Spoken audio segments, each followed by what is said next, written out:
Bismillahirrahmanirrahim. Husnul Khatimah nikah adalah sesuatu yang diupayakan, bukan yang ditunggu. Sesuatu yang diupayakan dan didoakan, itu husnul khatimah. Makanya sebenarnya ketika seorang meninggal itu kita mengatakan semoga dia husnul khatimah, itu hanya harapan. Tetapi di situ ada doa yang harapannya semoga dia diampuni, itu sebenarnya yang diinginkan. Kenapa? Karena sudah lewat masanya. Didoakan sesuatu yang sudah terjadi. Maka yang paling sering harus didoakan husnul khatimah kita yang masih hidup, bukan yang sudah mati. Kita yang masih hidup ini yang banyak harus berdoa semoga husnul khatimah. Dan husnul khatimah itu diupayakan, harus diupayakan. Lamun diupayakan jadi ini dengan husnul khatimah. Bagaimana cara mengupayakannya? Ya dengan banyak beramal soleh. Sesuatu yang seseorang itu biasakan di waktu sehatnya, maka di sakitnya dia akan temui. Sesuatu yang wassalitsatu al-baqa'u. Sifat yang ketiga adalah al-baqa'. Seperti yang kita bahas minggu lalu, bahwa wujud itu, keberadaan atau wujudnya Allah Subhanahu wa taala itu tersifati pertama dengan qidam, yang Allah tidak memiliki permulaan. Kemudian wajib juga dia tersifati dengan al-baqa, tidak ada akhir, tidak ada akhir, yang biasa kita terjemahkan dengan kekal. Wa ma'nahu anna Allah Subhanahu wa ta'ala la akhira wujudi. Maknanya adalah Allah Subhanahu wa ta'ala tidak memiliki akhir dari wujudnya, tidak memiliki akhir dari wujudnya. Tapi jangan sekali-kali memiliki pemikiran, pengandaian tentang wujud Allah itu berupa sesuatu, pasti itu akan menyesatkan. Setiap orang yang berpikir tentang zat Allah itu pasti akan tersesat. Kenapa? Karena si Allah Subhanahu wa ta'ala tidak bisa difikirkan zatnya. Fala ya'tarihi fana'un, dan dia tidak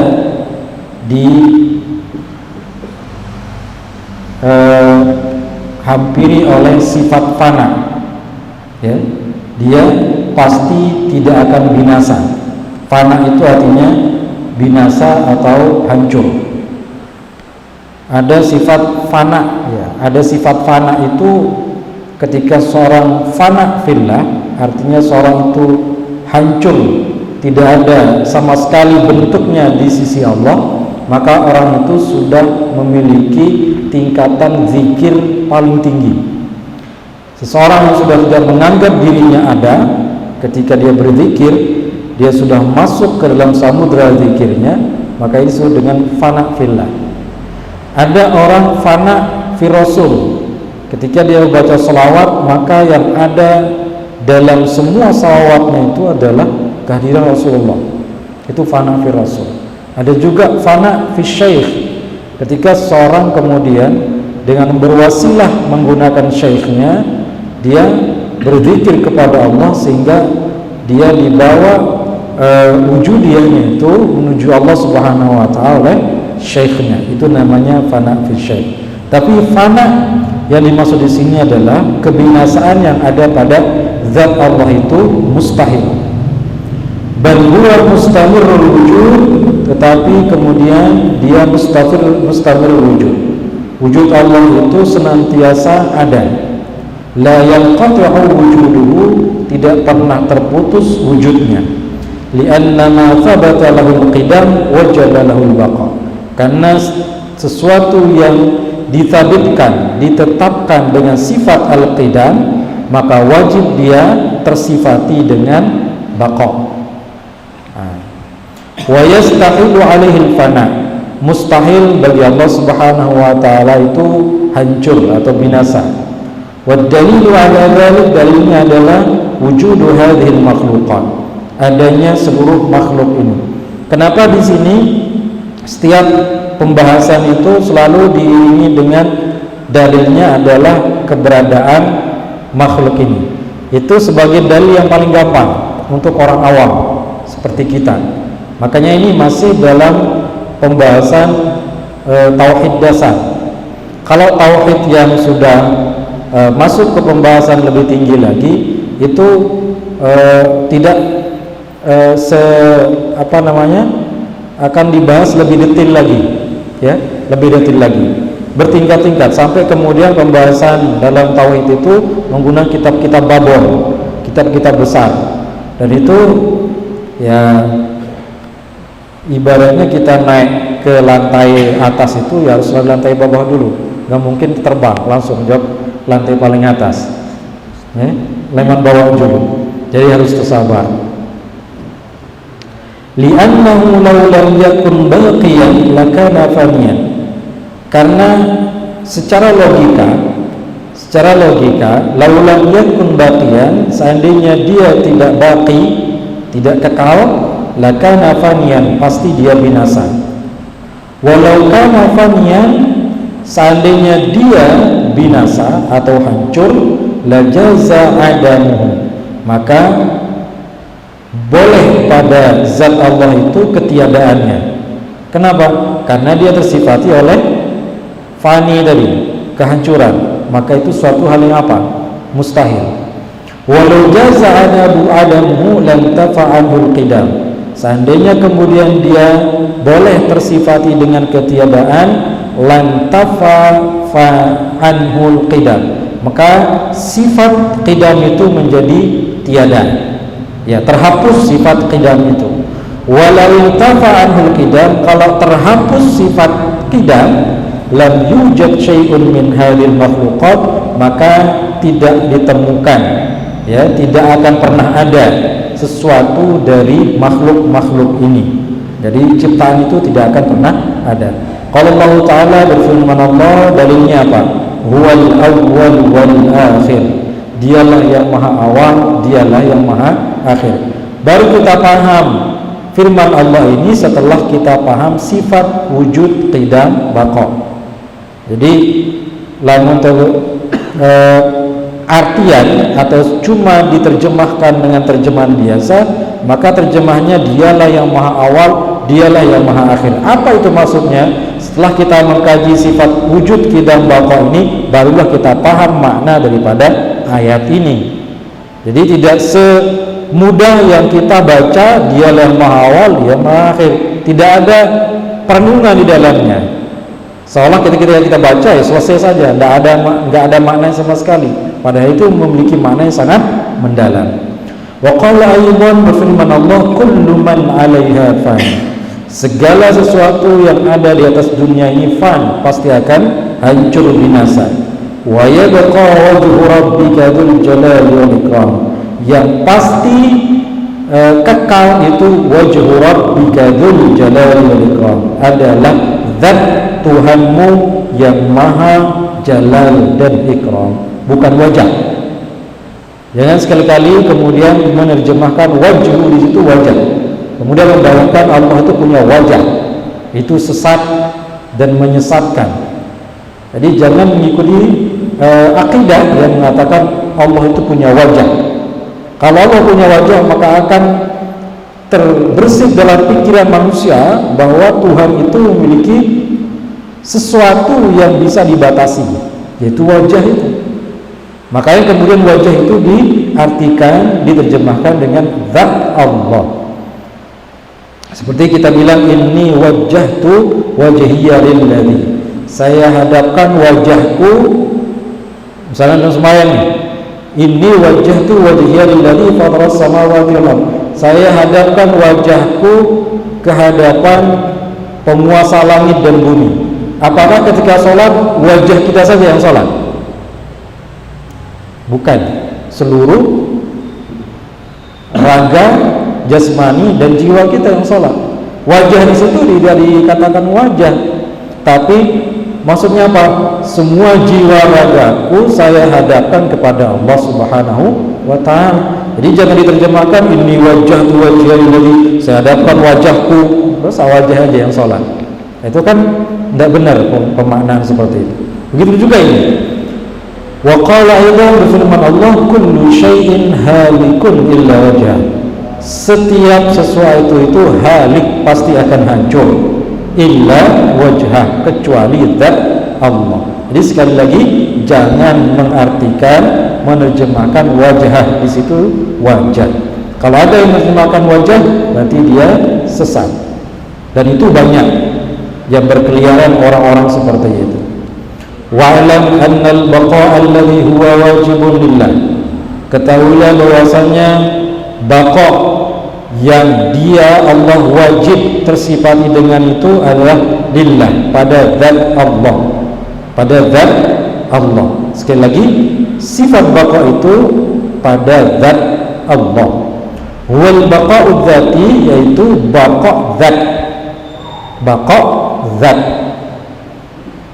Jadi untuk mewakili pembahasan tentang Allah Subhanahu wa ta'ala dengan diri Allah Subhanahu wa ta'ala itu kita gunakan zat, tapi jangan menerjemahkan jisim, apalagi kena awak, apalagi kena badan, itu akan sesat. Innamal baqa'u alladhi yakunu li ba'dil khalqillah ta'ala kal jannati wan nar ats-tsabit bil ijma' fa huwa laysa baqa'an dzatiyan. Maka baqa', ya, sifat baqa' kekal yang berada pada khalqillah, pada ciptaan Allah Ta'ala, seperti apa? Kal jannati wan nar, seperti surga dan neraka, ats-tsabit, yang telah ditetapkan bil ijma', dengan ijma'nya para ulama berdasarkan Al-Quran dan hadis. Fahuwa laisa baqa'an dzatiyan, maka itu bukan maknanya baqa' secara dzati. Yang baqa' secara dzati itu cuma Allah Subhanahu wa ta'ala. Kenapa? Li'annal jannata wan nar hadithatani, karena surga dan neraka itu hadithatani, dua-duanya itu tercipta. Wal hadith, sesuatu yang tercipta, la yakunu baqiyan lidatihi, maka dia tidak berada dalam sifat baqa' zatnya. Sesuatu yang tercipta tidak berada pada sifat baqa' zatnya. Bisa dipahami ini kan? Fa baqa'ul jannati wan nar, maka baqa'nya, kekalnya surga dan neraka itu laisa lidzatihi, bukan karena zatnya dia, bukan karena zatnya dia, tetapi apa? Tetapi itu secara akal, ya, secara akal, zatnya apa? Keberadaan daripada surga dan neraka itu dia kekal secara akal, kekalnya secara akal. Karena memang nanti ketika orang sudah masuk ke dalam surga dan neraka itu kekal di dalamnya. Nah, kekalnya ini, kekalnya surga dan neraka itu tidak kekal dzati, tapi kekal secara akal. Apa bedanya? Bedanya adalah zat yang kekal dengan zatnya itu adalah cuma zatnya Allah. Nah, ketika kita bilang kekal secara aklan, berarti dia adalah makhluk tercipta. Walaupun apa yang tidak ada di situ, dari sifat yang kita sebutkan tadi, yang tidak ada adalah qidamnya, ya, wujud qidamnya yang tidak ada, tidak memiliki permulaan. Maka kalau surga dan neraka itu memiliki permulaan. Kapan mulanya? Saat diciptakan oleh Allah. Maka di situ baqa'nya saja yang ada. Tapi baqa'nya ini baqa' secara akal. akli, bukan zati. Bal syar'an, tetapi syarak ya. Tetapi syarak. Syarak artinya syarak yang menentukan dia kekal. Syarak yang menentukan dia kekal. Li'anna Allah Ta'ala sya'a lahumal baqa. Karena Allah Subhanahu wa taala menginginkan pada surga dan neraka itu baqa, kekal. Karena Allah sendiri yang menginginkannya, bukan kemauan surga dan neraka. Karena surga neraka itu tercipta.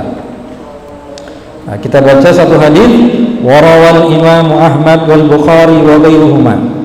Meriwayatkan oleh Imam Ahmad dan Imam Al-Bukhari dan selain pada keduanya, Ani bin Umar radhiyallahu anhu, dari Ibnu Umar radhiyallahu anhu, dia berkata, qala Rasulullah sallallahu alaihi wasallam, bersabda Rasulullah sallallahu alaihi wasallam, idza sara ahlul jannati fil jannah, saat ketika penduduk surga sudah berada di dalam surga, wa ahlun nar fin nar, dan penduduk neraka berada di neraka, ji'a bil maut, maka dia didatangkan oleh kematian, hatta yuqafa bainal jannati wan nar, sampai kemudian mereka berada antara surga dan neraka.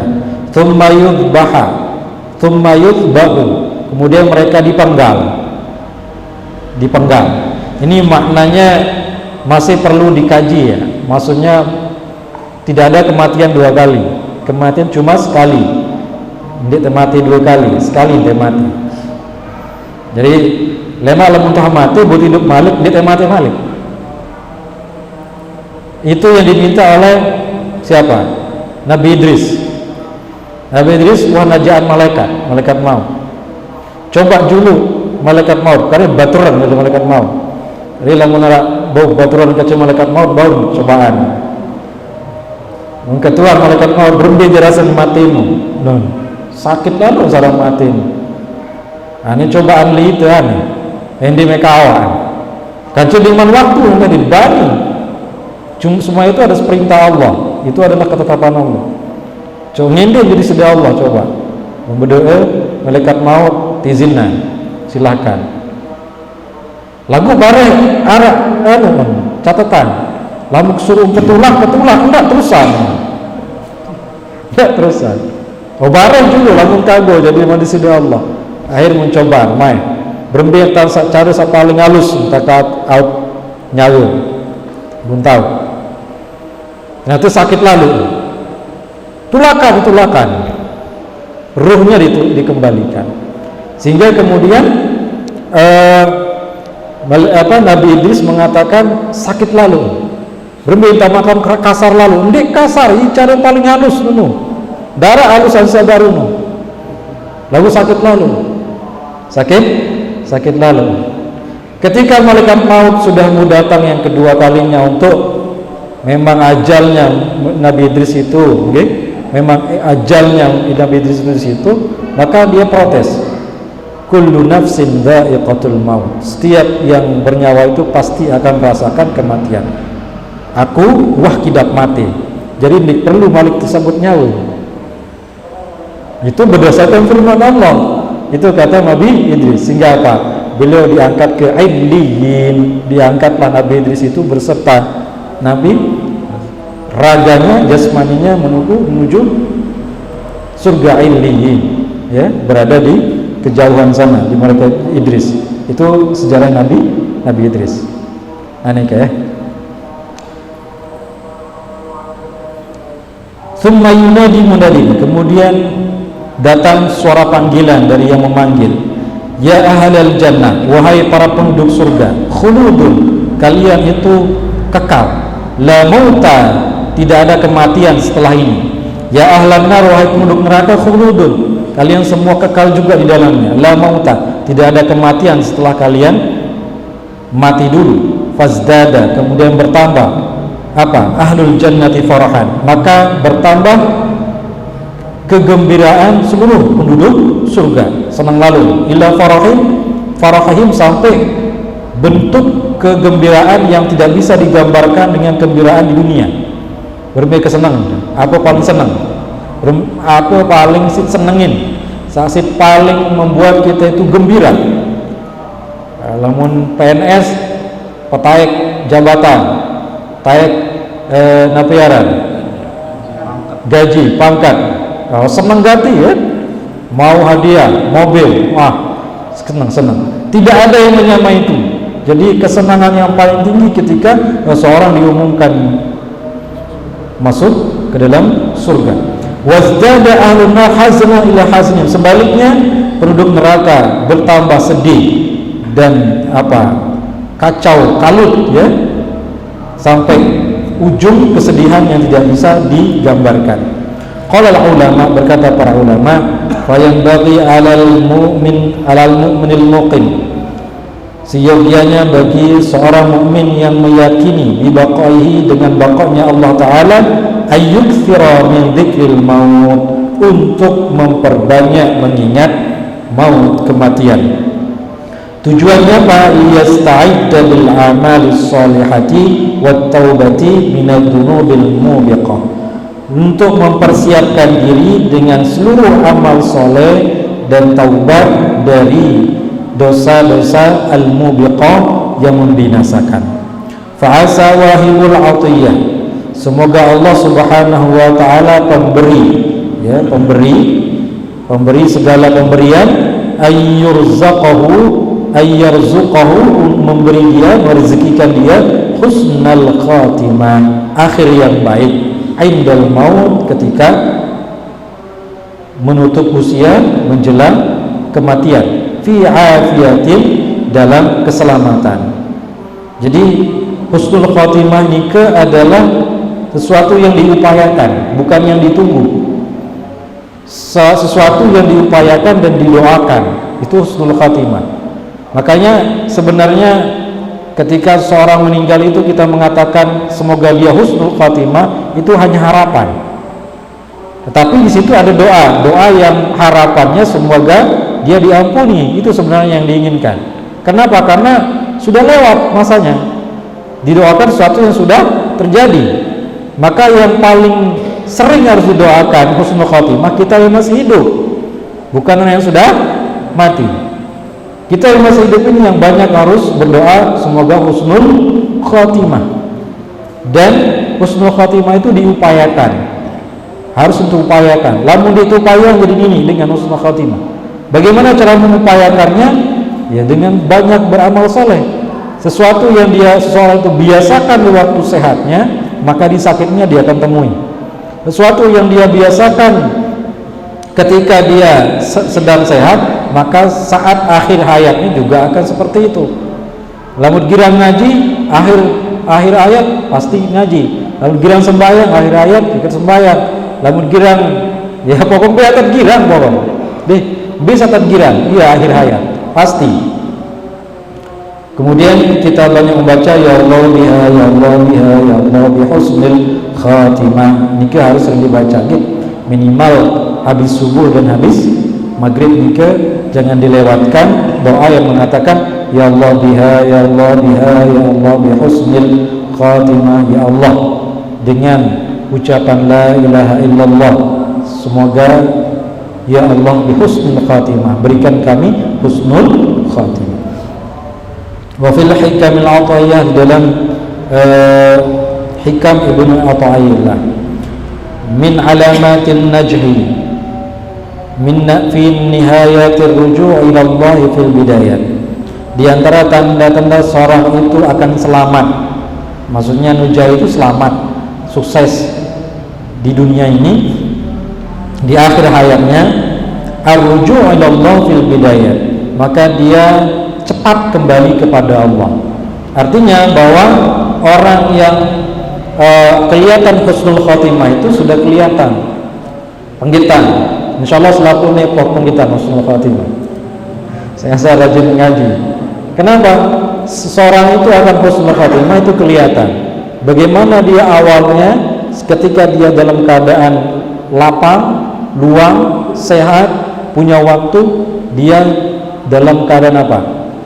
Ketaatan. Maka insyaallah itu orang akan husnul khotimah. Itu maksudnya ar-ruju' ila Allah fil bidayah. Maka dia kembali kepada Allah pada saat permulaan maksudnya ketika dia dalam keadaan sehat.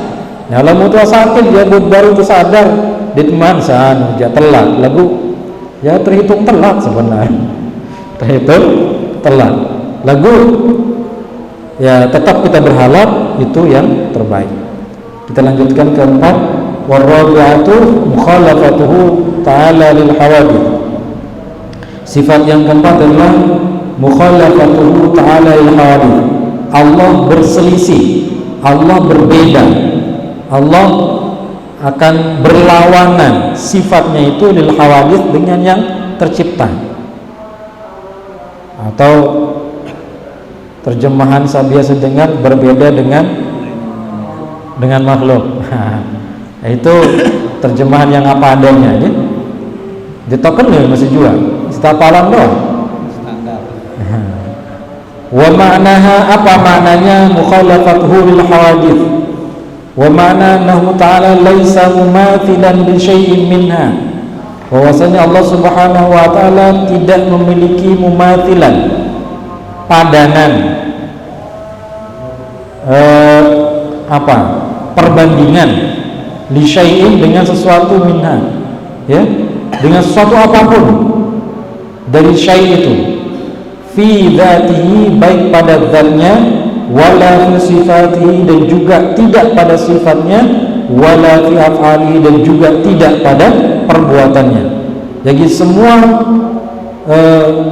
yang disebutkan tadi, zat, sifat, dan fi'il, perbuatan Allah Subhanahu wa ta'ala itu tidak ada yang sama dengan makhluknya, berbeda. Bagaimana perbedaan itu? Fadzatullahi laisat kadzatil hawadith. Zat Allah itu tidak sama dengan zat hawadith, sesuatu yang tercipta, makhluk ya. Hawadith itu makhluk. Wa sifatuhu, dan sifatnya Allah Subhanahu wa ta'ala laisat kasifatiha, dan juga tidak sama dengan sifatnya makhluk hawadith itu. Wa yastahilu alaihi ta'ala al-mumathalah lil hawadith, maka mustahil bagi Allah Subhanahu wa ta'ala al-mumathalah. Mumathalah itu memiliki perbandingan, memiliki kesamaan, memiliki perumpamaan lil hawadith, bagi makhluknya. Jadi laisa kamitslihi syai'un itu artinya Allah Subhanahu wa ta'ala tidak memiliki kata perbandingan. Ketika seorang ingin mengatakan bahwa Allah itu seperti ini, berarti itu bukan. Allah itu laisa kamitslihi, tidak memiliki sepertinya, ya ada. Membandingkan saja tidak bisa, apalagi kemudian membuat perbandingan, membuat satu kata untuk membandingkan saja itu tidak ada. Apa dalilnya? Wa dalilu ala dzalik wujud hadhil makhluqat. Dalilnya adalah keberadaan seluruh makhluk ini. Li'annahu law lam yakun mukhalifan lil hawadith, karena jika dia Allah Subhanahu wa ta'ala tidak mukhalif, tidak berbeda, tidak berselisih, tidak sama lil hawadith dengan ciptaannya, lakana mumathalan, maka dia mumathil, dia menyamai laha dengan hawadith itu. Walau kana mumathilan, dan seandainya dia memiliki persamaan dengan hawadith, dengan makhluk, lakana hadithan, maka dia juga termasuk hadith, dan juga makhluk, karena dia tersifati dengan itu, mithlaha, seperti makhluk itu. Li'annal mumathila lil hadith, karena perbandingan dengan makhluk, fahuwa hadithun mithlu, maka dia juga termasuk daripada makhluk yang sama. Nah, itu gitu. Jadi itu mafhum aklinya, itu pemahaman secara akalnya.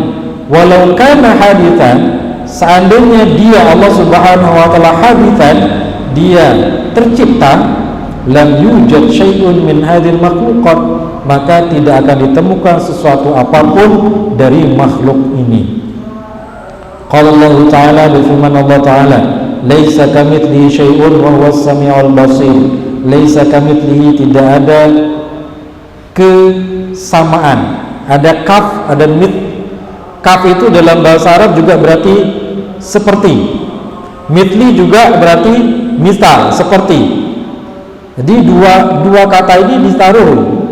Makanya orang yang kemudian meneliti kata per kata atau huruf per huruf dalam Al-Quran, itu akan menemukan banyak sekali keserasian, banyak sekali rahasia-rahasia Allah dalam bahasa Arab yang menjadi wakil daripada wahyu Allah itu.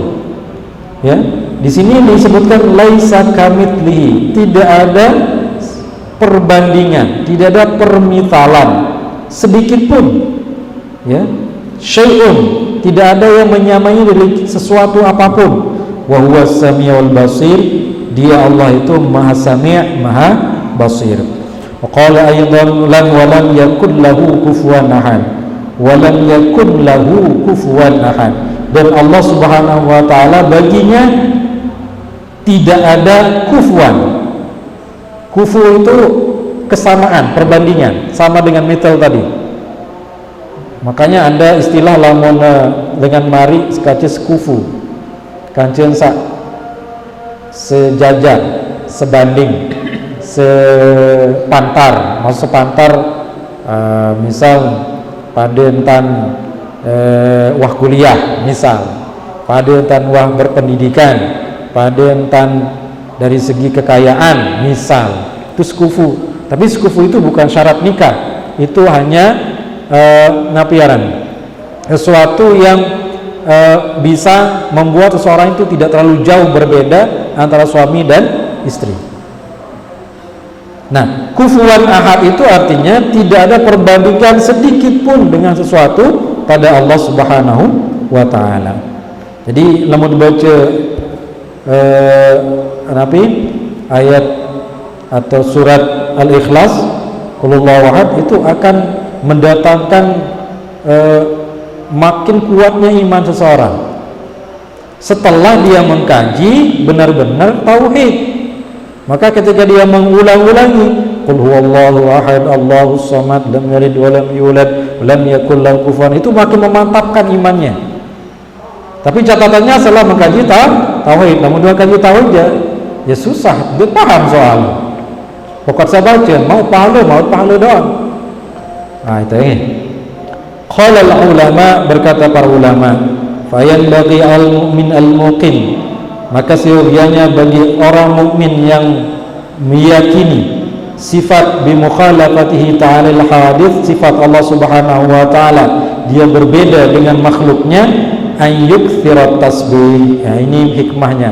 Maka dia memperbanyak tasbih, yaitu mentasbihkan, menyucikan Allah Subhanahu wa taala sabahan wa masaan, pagi dan sore. Biqauli, umpamanya dengan perkataan subhanallah wa bihamdihi subhanallahil azim. Nah, ini itu adalah bentuk ucapan untuk mentasbihkan Allah. Ini salah satu bentuk pujian kita kepada Allah.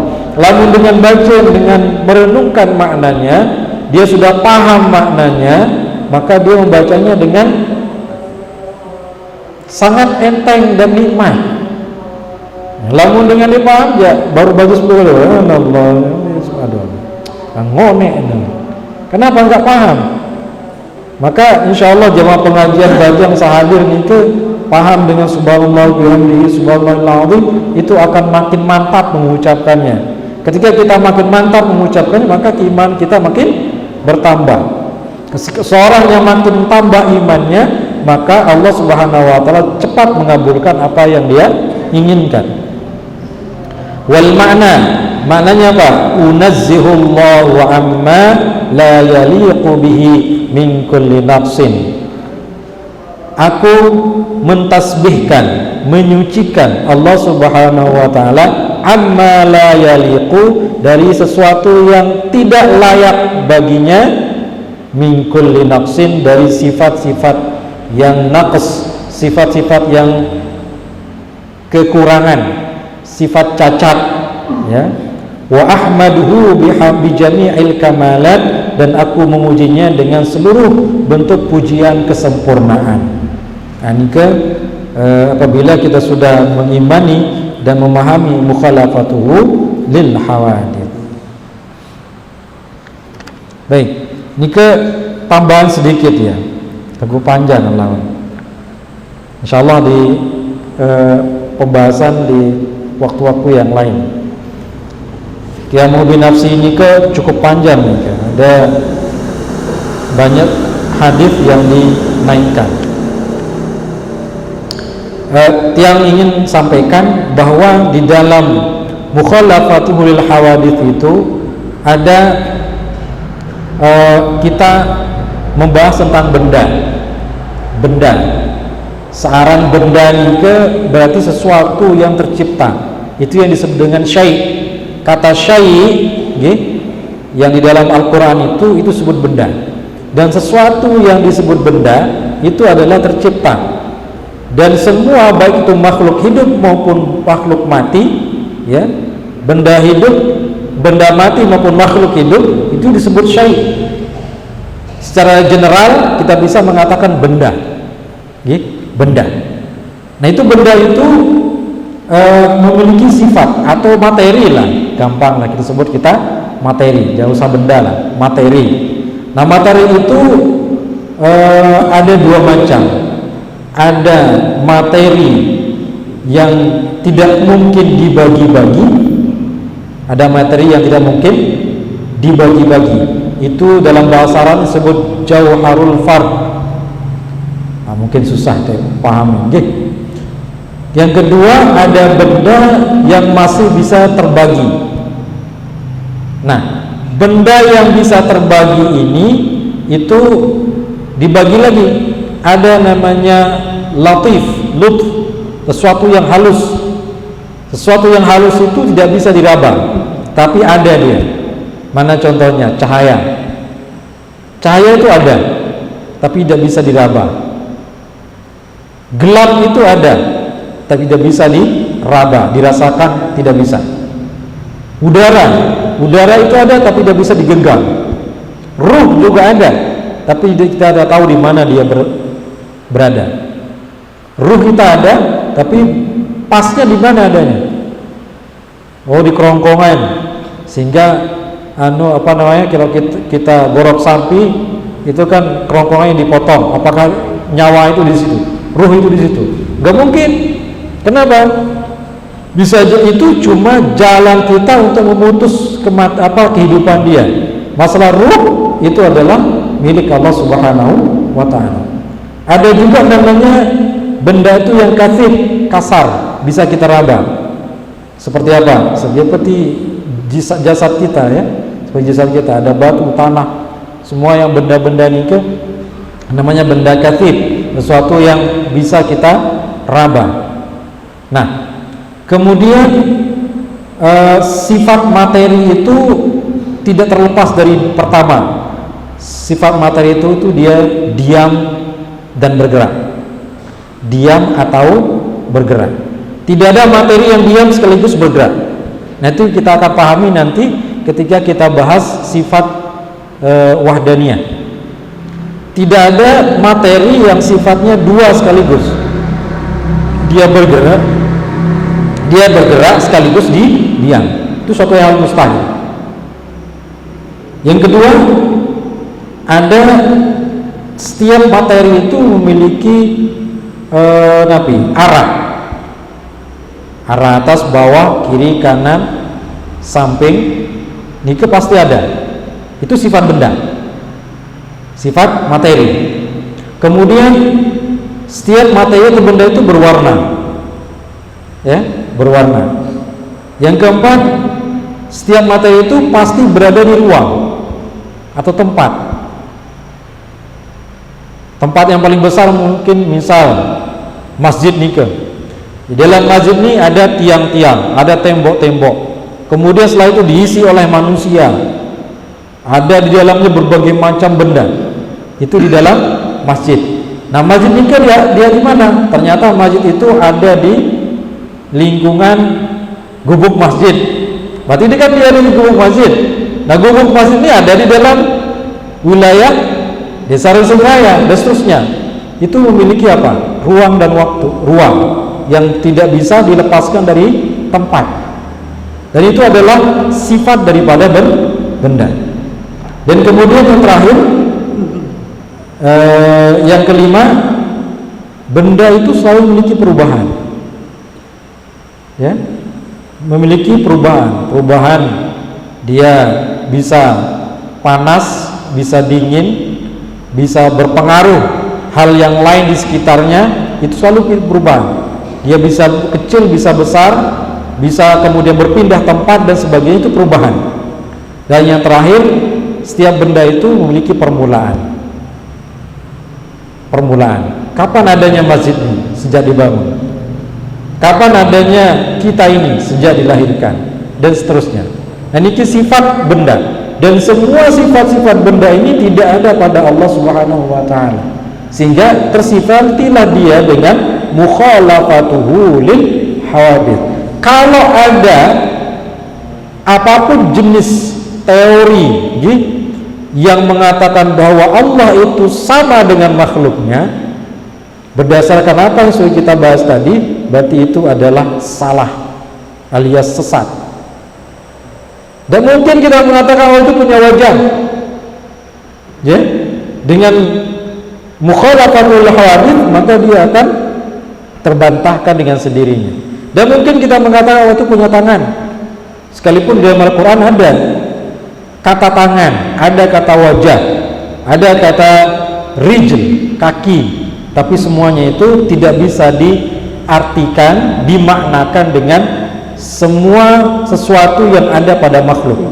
Kalau diartikan seperti itu, maka dia tidak mukhalafatuhu lil hawadith. Begitulah kira-kira kesimpulan. Allah Subhanahu wa ta'ala bersifat qiyamuhu ta'ala binafsi. Mamun terjemahan bebas sama si terjemahan marak bahasa Indonesia, dia berdiri sendiri. Pusing kita kenen berdiri sendiri, betek tengklak maksud berdiri sendiri. Nah, itu yang perlu kita pahami, karena ketika kita terjemahkan itu tidak mewakili dari bahasa Arabnya juga. Qiyamuhu, dia berdiri ta'ala binafsi, dengan dirinya sendiri. Itu maknanya akan luas ketika kita sudah mengkaji. Wa ma'nahu, maknanya apa? Annahu ta'ala laisa muhtajan ila mahallin. Nah, di sinilah pembahasannya. Bahwasanya dia Allah Subhanahu wa ta'ala tidak memerlukan. Muhtaj itu memerlukan, perlu, ila mahallin, kepada tempat. Aidatin, zatnya tidak memerlukan tempat. Yahullu bihi, yang dia menempati tempat itu. Ai laisa sifatan, bukan sifat. Ya, kalau kita menempati sesuatu kan sifat kita duduk. Ya, sifat kita duduk. Kita menempati suatu tempat, kita berdiri misalnya, maka sifat kita berdiri. Itu sifatnya. Pegawaian nganjeng.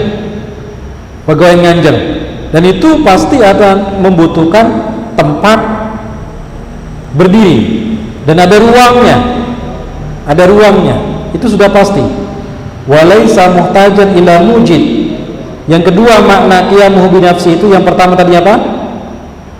Laisa muhtajan ila mahal, tidak membutuhkan tempat.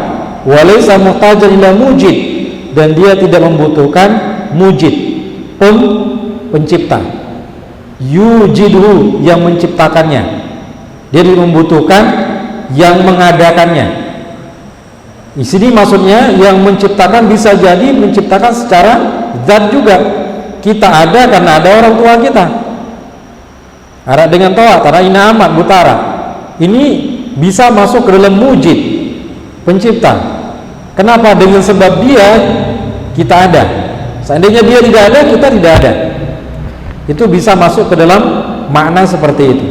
Maka Allah laisa muhtajan, tidak perlu itu. Fahuwa ghaniyun an dzalik, maka Allah maha kaya, maksudnya tidak perlu.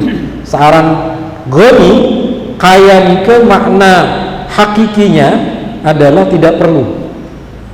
Lagu manusia lamun sering sogih sering perlu. Sering sogih sering perlu. Dan cukup si tanah sehektar, rumput 2 hektar. Dan turun 2 hektar, rumput 10 hektar. Ini namanya apa? Orang perlu. Maka hakikat kaya itu ketika orang sudah tidak butuh, tidak perlu.